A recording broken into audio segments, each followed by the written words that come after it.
No bailout for Thames Water. The public should be protected, not the shareholders and the bosses. It needs to be brought into permanent public ownership so it can clean up our rivers. Thames Water has nearly £19 billion worth of debt. It's absolutely on the brink. And it's going to Ofwat and asking for permission to reduce the fines that it pays when it pollutes. It's asking for permission to put up your bills by up to 40% for 1 in 4 households. And meanwhile, it's given a £37.5 million dividend to its parent company, which Ofwat is also investigating.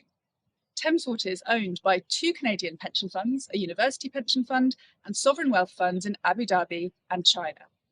The rest of the world doesn't actually run water the way that we do in this country. In 1989, Margaret Thatcher privatised the English water companies, and it's been a disaster. Water is a natural monopoly. There is no market. You don't get any choice as a consumer. And so it makes absolutely no sense. Thames Water is taking us all for a ride. It doesn't have to be this way. In Scotland, Scottish Water is publicly owned and it's invested £72 more per household per year.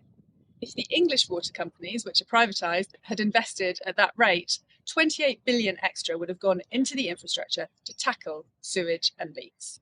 In Paris, the publicly owned water company involves communities, workers and scientists in cleaning up the rivers. The UK government is currently rewriting the law for water companies that go bankrupt. It would have to spend around £5 billion of our money just to keep the lights on at Thames Water. The government must take Thames Water into special administration and keep it in public ownership. That means copying the model when Railtrack became publicly owned Network Rail, rather than copying the model where energy retail company Bulb went bust. The government rescued it, propped it up, and then handed it back to the private sector. That's what we don't want. 7 out of 10 people want water in public ownership. Thames Water belongs to us. If you believe water belongs in public ownership, sign our petition.